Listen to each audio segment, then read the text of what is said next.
పొదరిల్లు 158 episode. ఇన్ని రోజులు నిన్నేమీ అడగలేదు. తమ్ముడిగా ఒకటి అడుగుతాను, చేస్తావా అన్నయ్య? చెప్పరా. తనని నా జీవితంలో నుంచి వెళ్లకుండా ఆపనయ్య. భారతంలో కృష్ణుడు అర్జునుడి కోసం ఏకంగా కాలచక్రాన్ని ఆపేశాడు. నువ్వు ఈ తమ్ముడి కోసం తను విడాకులు తీసుకోకుండా ఆపలేవా అన్నయ్య? నాకు ఆపాలని ఉందిరా, కానీ ఏం చెప్పాపను. మీ పెళ్లి పెద్దలు కుదిర్చింది కాదు, మీరు ప్రేమించుకుని చేసుకుంది కాదు, పరిస్థితుల వల్ల జరిగింది. మరో అవకాశం లేక నువ్వు తన మెడలో తాళి కట్టాల్సి వచ్చింది. ఆ తాళి తన దృష్టిలో బంధమే కాదంటుంది. అలాంటిది ఏ బలంతో ఆపగలను తనని? ఇష్టం లేని పెళ్లి చేస్తుంటే ఇంట్లో నుంచి వచ్చానని చెప్పగానే మన ఇంట్లో ఉండమని నేనే చెప్పాను. ఈ ఇంటి ఆడపిల్లగా హాయిగా ఉండిపోమన్నాను. అలాంటి నేనే ఈ ఇంటి కోడలైపోమ్మని ఎలా అడగగలనరా? తను నిన్ను ఇష్టపడితే చూడాలని ఆశపడ్డాను. మీరిద్దరూ ఒక్కటై కలిసి కాపురం చేసుకుంటే బావుండని కోరుకున్నాను. కానీ తనకే నువ్వు ఇష్టం లేనప్పుడు నేను ఏమీ చేయలేని అసమర్థుల్లా ప్రేక్షక పాత్ర వహించడం తప్ప ఇంకేం చేయగలనరా? విడాకులు ఇవ్వడం తప్ప ఇంకేం చేయలేమా అన్నయ్య? నీది స్వచ్ఛమైన ప్రేమరా. తను నీకు రాసి పెట్టుంటే ఆ ప్రేమే మీ ఇద్దరిని ఒక్కటి చేస్తుంది. ఆ దేవుడి మీద భారం వేసుకో, అంతా మంచి జరుగుతుంది. అన్నయ్య చక్రి, చెప్పండి. వెళ్దామా? ఆఫీస్కి వదినా? కాదురా, కోర్టుకి. ఈ రోజు డివోర్స్ కేసు హియరింగ్ ఉంది కదా, ఈ రోజుతో మీ అన్నయ్య ఫ్రీ అయిపోబోతున్నాడు. ఇంకొద్ది రోజుల్లోనే ఈ అబద్ధపు పెళ్లి బంధం నుంచి శాశ్వతంగా విముక్తి పొందుతారు. అప్పుడు ఇంక మీ అన్నయ్య లైఫ్ మీ అన్నయ్యది, నా లైఫ్ నాది. అంతేనా అండి? అంతేనండి. విడాకులు తీసుకోబోతున్నామంటే బాధపడుతున్నారనుకున్నాను, కానీ పర్లేదు, హ్యాపీగానే ఉన్నట్టున్నారు. బంధమే లేనప్పుడు బాధ ఎందుకుంటుందండి?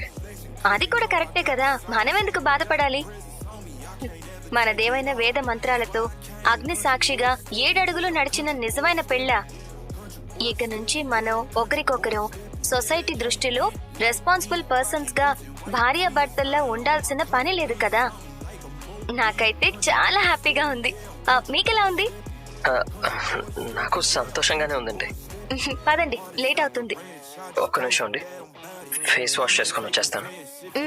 అలాగే వదినా, మేము వెళ్ళొస్తాం. అలాగేరా. పదనియా. ఎక్కడికమ్మా? కోర్టుకి. విడిపోవడానికా? ఇంకా ఇలా ఎక్కువ రోజులు కలిసి ఉండడం మంచిది కాదు కదా.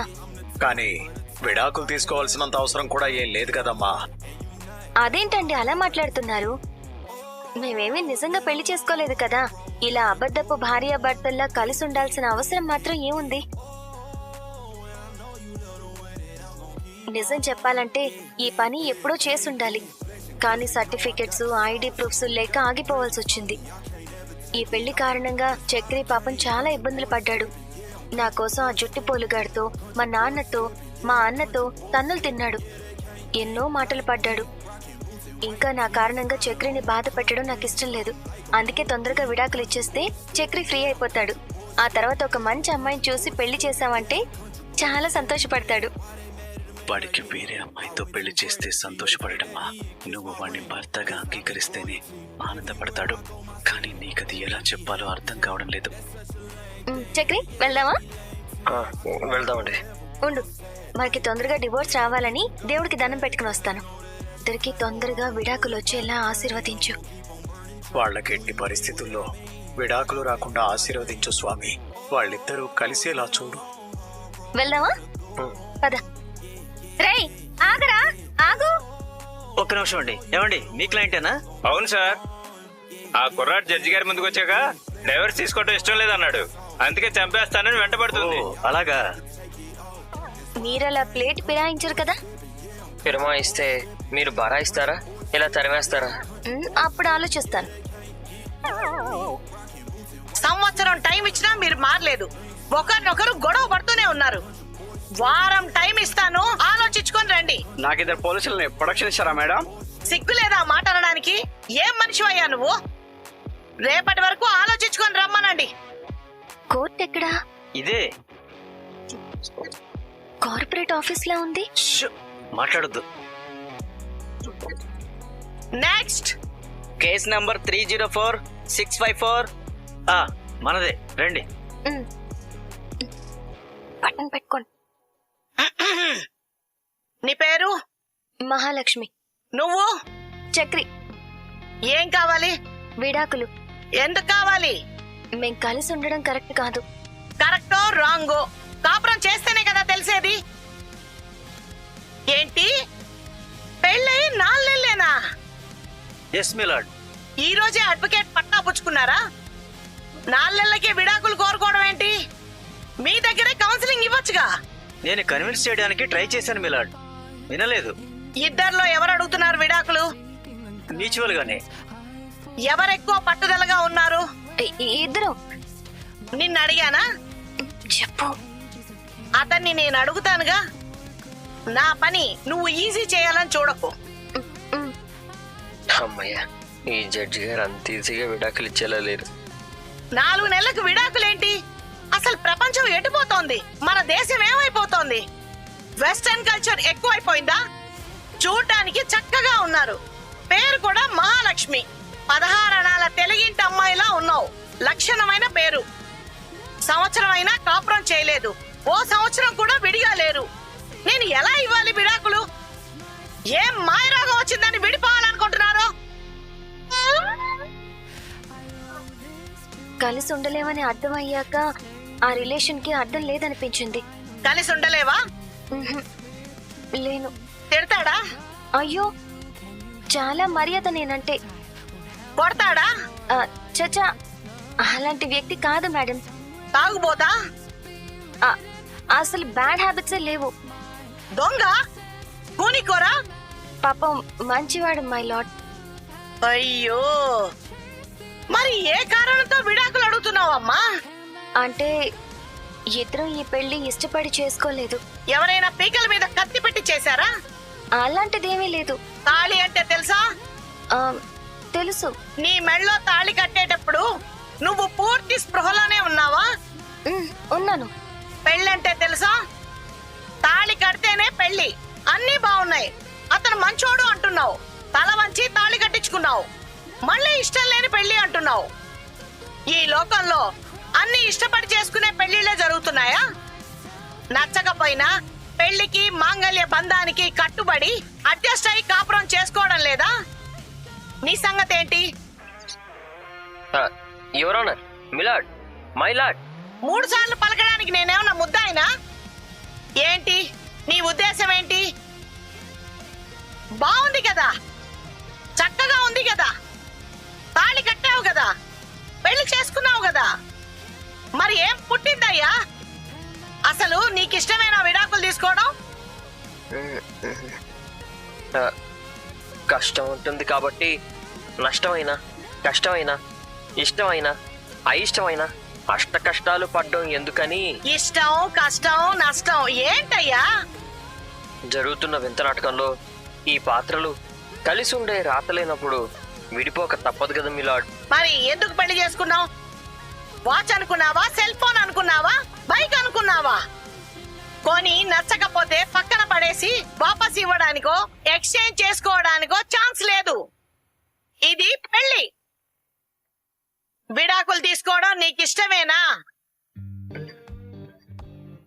బోయేవాడి వేటుకు గాయపడిన పావురం ఎగరలేక మన ఇంటికి వచ్చి పడితే ఆ చిన్ని పావురానికైన గాయాన్ని మాన్పి రెక్కలు రుద్ది గింజలు వేసి గూడు కట్టి మిగతా పక్షుల నుంచి రక్షించి ఇంతా చేస్తే ఆ పావురాల్ని పంజరంలో బంధించామని పావురమే అనుకుంటే స్వేచ్ఛగా వదిలేయమని మీ దాకా వస్తే. ఆపు. చాలా చక్కగా భావుకత్వంతో చెప్పావు. వినడానికి మంచి సింగర్ పాట పాడినట్టు ఉంది. కానీ నువ్వు చెప్పే పద్ధతి వల్ల నాకొక్క ముక్క అర్థం కాలేదు. నీ వైపు నుంచి వాదన ఏంటో చెప్పు. వాదన ఏమిటి మేడం, వేదన నాది. మళ్ళీ భావుకత్వాన్ని విప్పకు. నీ ఫేస్ కి సూట్ కావడం లేదు. అసలు ఏం జరిగిందంటే. మై లార్డ్, ఏం లేదు. మేం కలిసి కాపురం చేసుకోవడం అనేది జరగదు. కాబట్టి విడిపోక తప్పదని ఇక్కడికి వచ్చాం. దయచేసి మాకు విడాకులు మంజూరు చేయండి. చెయ్యను. విడాకులంటే తమలపాకులు అనుకున్నావా కట్టగట్టి ఇవ్వడానికి? నీకు ఇష్టం లేదంటున్నావు. ద్వేషం ఉందా? ఇష్టం లేదు, ద్వేషము లేదు. కలిసి విడాకులు తీసుకోవడానికే వచ్చాం. కలిసి విడాకులు తీసుకోవాలనుకుంటున్నారు కానీ కలిసి బతకాలనుకోవడం లేదు. నేను డివోర్స్ శాంక్షన్ చేయనమ్మా. భార్యాభర్తలు అన్నాక ఒకరికి నచ్చక ఒకరికి నచ్చి విడాకుల కోసం రావచ్చు. కానీ ఇద్దరికి ఒకరిలో ఒకరికి తప్పులే కనిపించడం లేదు. నచ్చని విషయాలే లేవు. ఎలా మీరు విడాకులు తీసుకుంటారు? నేను విడిపోవాలని గట్టిగా నిర్ణయించుకున్నాను మై లార్డ్. మీరు చెప్పరేంటండి?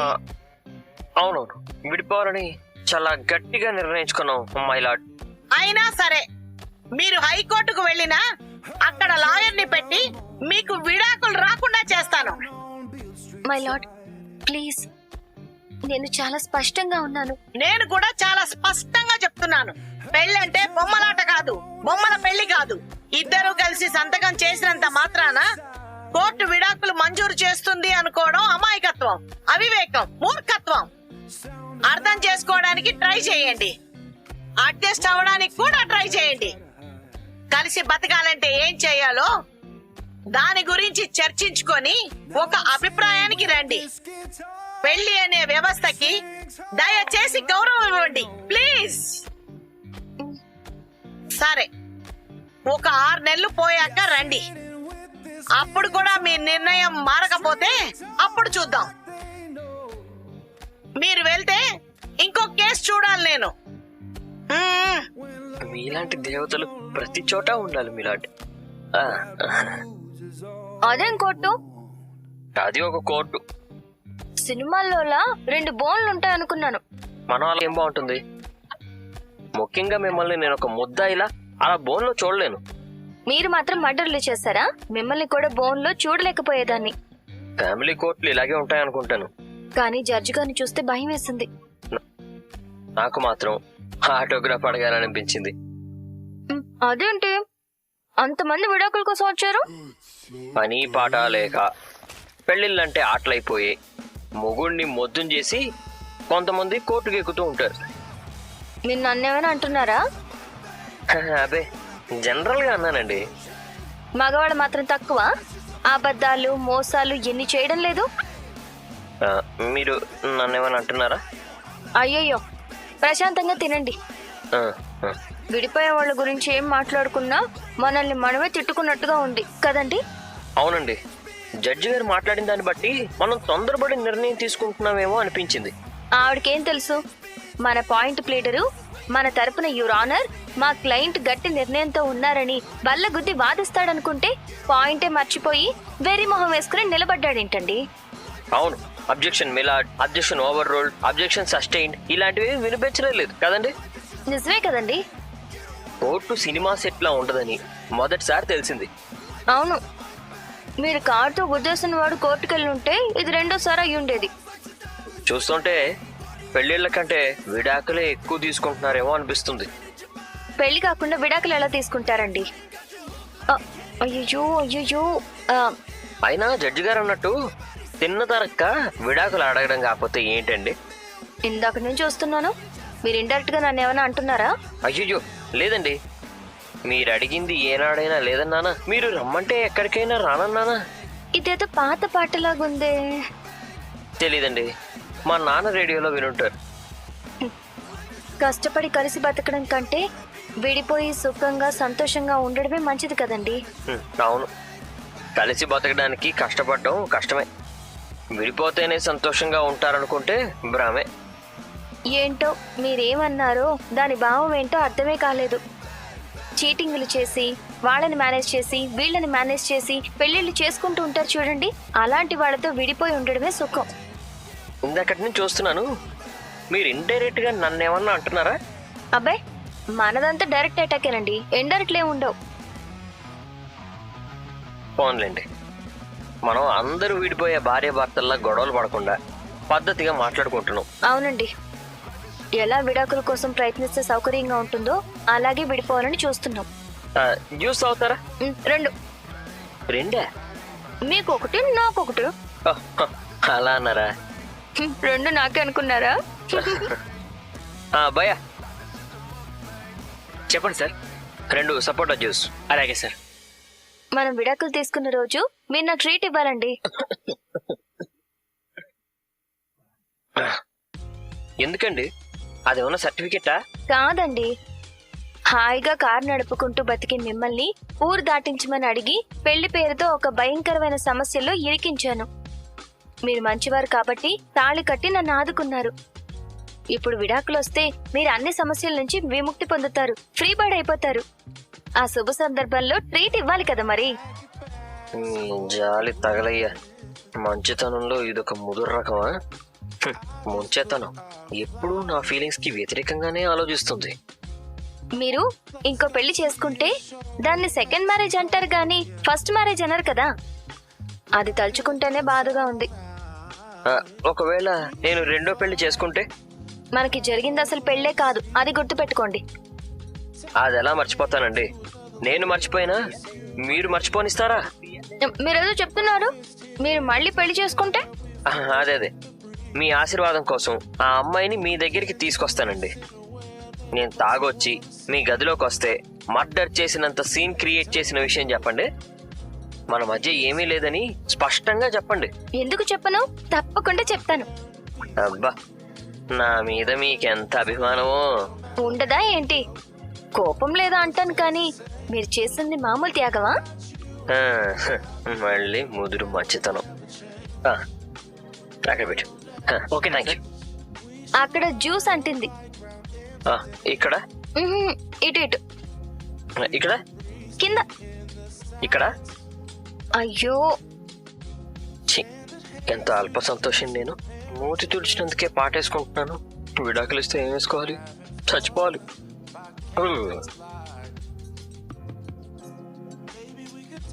Okay okay.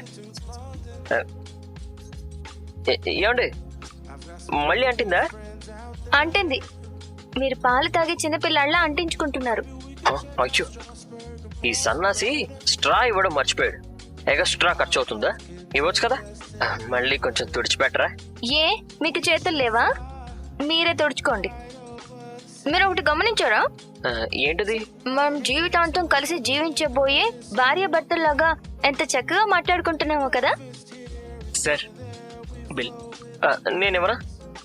నేను ఇస్తాను. Done. Thank you madam. Thank you sir. ఏంటో, మనకి నచ్చిన వాళ్ళకి మనం ఇష్టపడుతున్నాం అని తెలియకుండా దాచడం చాలా కష్టం సుమండి. నాకు అర్థం కాలేదు. అర్థమైతే కోర్టు కిందకు పోతారండి మీరు. ఈ రోజు మీరు అందంగా కనిపిస్తున్నారు ఎందుకో. విడాకుల కోసం పెళ్లికి రెడీ అయినట్టు రెడీ అయ్యానా? అసలు మీరు రెడీ కాకపోయినా బాగుంటారు. థ్యాంక్స్. సరేనండి, జడ్జి గారు పెద్దవారు, అనుభవజ్ఞులు కాబట్టి ఆవిడ చెప్పినట్టు కొన్నాళ్ళు మనం కలిసే ఉందాం. ఏమంటారు? వీల్లేదు. అలా ఎలా అంటారు? అదెలా కుదురుతుంది? మనకేం సెట్ అవుతుంది? మనిద్దరి అభిప్రాయాలు వేరు, అభిరుచులు వేరు. పొరపాటును కూడా మనం అలా ఆలోచించకూడదు. కళ్ళు పోతాయి. కళ్ళు పోతాయా? భార్యాభర్తల్లాగా బతుకుదామంటే కళ్ళు పోతాయా? పోదాం. ఆటో, మీరింటికి వెళ్ళండి. మీరు? నాకు పని ఉంది. మీకు పనా? ఏంటండి, మరీ అంత బేవర్స్గాళ్ళగా అనిపిస్తున్నానా? Sorry sorry. పోనీ అన్న. ఈ మహాలక్ష్మి గారు తింగరదా, తెలివైందా, వాళ్ళ అమ్మలాగా మూర్ఖురాలా, వాళ్ళ నాన్నలాగా సెంటిమెంట్లు ఉండవా? భగవంతుడా, ఈ తిక్కల పళ్ళాన్ని నాకెలా అంటగట్టేవయ్యా. విడిపోకుండా చూడు, జీవితాంతం ఆ తిక్కని భరిస్తాను. ఏంట్రా వీళ్ళు ఇంకా రావట్లేదు? నాకు అదే అర్థం కావట్లేదు అన్నయ్య. మహాలక్ష్మి చక్రి గాడికి విడాకులు ఇచ్చేస్తుంటుందా? ఏమో అన్నయ్య, అదే టెన్షన్ గా ఉంది. ఆ దేవుడి దయ వల్ల వదిన అన్నయ్యకి డివోర్స్ ఇవ్వకపోతే బాగుంటుంది. ఎరా అగ్గి పెట్టుందా? లేదు. బీడి లేదు. కొన్ని సిగరెట్ అయినా పర్లేదు, ఉంటే ఎవరా? అలాంటివన్నీ నా దగ్గర ఎందుకుంటాయి? నేనేమైనా స్మోకర్నా? అవునన్నా, సిగరెట్లు బీడీలు వాడి దగ్గర ఎందుకుంటాయి? ఈ మధ్య ఇంట్లో వాళ్ళకి తెలియకుండా స్మోకింగ్ చేయడం ఫ్యాషన్ అయిపోయింది కదా, పొందేమని అడిగాను. అలాంటి ట్రెండ్స్ నేను ఫాలో అవ్వను. అయినా నీ దగ్గరే కట్ట బీడీలు కట్ట అగ్గిపెట్లు ఉంటాయి కదా. అయిపోయాయి. ఏంటి అన్నీ అయిపోయాయా? అవును, మన ఊర్లో పోటీలు ఏమైనా పెడుతున్నారా? నేను పోటీల కోసం తాగలేదు, మరి టెన్షన్ తట్టుకోలేక తాగేశాను. నీకేం టెన్షన్ ఉంది నాన్న? అంటే ఏంట్రా, నేను మనిషిని కాదా? నువ్వు మనిషివే, కానీ ఇలాంటి టెన్షన్ పెట్టుకునేంత పెద్ద మనిషి ఎక్కడుంది? ఇప్పుడు నేను గుండెలు చీల్చి చూపించాలా? ఏం అక్కర్లేదు. ఇంతకీ దేని గురించి టెన్షను? ఇంకెవరి గురించి? ఆ డ్రైవర్ గాడి గురించే. ఆడేవుడు? మీ అన్న చక్రీగాడ్రా. ఏంటి చక్రనే గురించి నువ్వు టెన్షన్ పడుతున్నావా? అవును, ఆ శివంగి విడాకులు ఇస్తానని తీసుకెళ్ళింది కదా, ఇచ్చిందా ఇవ్వలేదా అని కంగారుగా ఉంది. అయ్యి బాబాయ్ అనియా, నాన్న నారాయణకి ఏదో అయింది, అర్జెంట్ గా అంబులెన్స్ ఫోన్ చేయి, హాస్పిటల్ తీసుకెళ్దాం. ఏంట్రా ఎటకారవా? మరి లేకపోతే ఏంటి, మమ్మల్ని అసలు పట్టించుకునేవాడివే కాదు, కొత్తగా కొడుకుల గురించి ఎప్పటి నుంచి ఆలోచిస్తున్నావు? ఎప్పటి నుంచేం కాదు, ఎప్పటి నుంచో ఆలోచిస్తున్నాను. కాకపోతే బయటికి చూపించను అంతే. అనియా, ఈయన మాట్లాడుంటే బ్రహ్మం గారు చెప్పింది నిజమవుతుందేమో అనిపిస్తుంది. ఏం చెప్పారా? ఇలాంటి వింతలు జరిగినప్పుడు ప్రపంచం అంతమైపోతుందంట. ఇందులో వింతేముందరా? నువ్వు మా గురించి ఆలోచించడం వింతే కదా. సిల్లీ ఫెలో, నాకు మీ మీద ప్రేమ లేదనుకుంటున్నారా? లవ్, ఎఫెక్షన్ అన్నీ ఉన్నాయి, కానీ వాటి టైం వచ్చినప్పుడు బయటకు వస్తాయి అంతే. ఇంతకీ నీ టెన్షన్ వదిన విడాకులు ఇవ్వాలనా ఇవ్వకూడదనా? విడాకులు ఇస్తే ఆ అమ్మాయి వాడి జీవితంలోంచి వెళ్ళిపోతుంది కదా, ఇవ్వకపోతేనే బాగుంటది, ఇస్తే ఏం బాగుంటది? నానోయ్, నువ్వు మా నాన్నవేనా? మీ నాన్ననేరా కోట్రో. ముందు ఆ నోరు మూసి వాడికి ఫోన్ చేయి, నేను వైన్ షాప్కి వెళ్ళాలి. ఇంత టెన్షన్ లో వైన్ షాప్ కెందుకు నాన్న? టెన్షన్ లో ఉన్నాను కాబట్టి వెళ్ళాలి. విడాకులు ఇస్తే బాధలో మందు తాగాలి, ఇవ్వకపోతే ఆనందంతో తాగాలి. తాగడం మాత్రం కన్ఫర్మ్ అంటావు? అది నా స్ట్రెంగ్త్ రా, తాగకపోతే ఎలా? వీక్ అయిపోను. నువ్వు మారవు. మోసుకొనే అడిగి చెప్పు, అర్జెంటుగా ఓ బీడీ కాల్చాలి, మొక్కలేమన్నా ఉంటే ఎత్తుక్కుంటాను. హలో బన్సీ, వస్తున్నాను. కన్నా నాకు కొంచెం పని పడిందిరా, చక్రిగాడు వస్తే ఏం జరిగిందో అడిగి ఫోన్ చేయి, సరేనా? అలాగే అన్నయ్య. మహాలక్ష్మి గారు, మహాలక్ష్మి గారు, మళ్ళీ తాగొచ్చాడా? అయిపోయాడు నా చేతిలో. Happy birthday to you. Thank you, నాకు బాగా నచ్చే కలర్. Thank you. ఈ రోజు ఎలా అయినా ఆ కానిస్టేబుల్ ని కలిసి నిజమేంటో తెలుసుకోవాలి. ఈ సీరియల్ పై మీ అభిప్రాయాన్ని కామెంట్ సెక్షన్లో తెలియజేయండి. ఇప్పటివరకు మన ఛానల్ సబ్స్క్రైబ్ చేసుకోకపోతే వెంటనే సబ్స్క్రైబ్ చేసుకొని బెల్ ఐకాన్ ఆన్లో పెట్టుకోండి.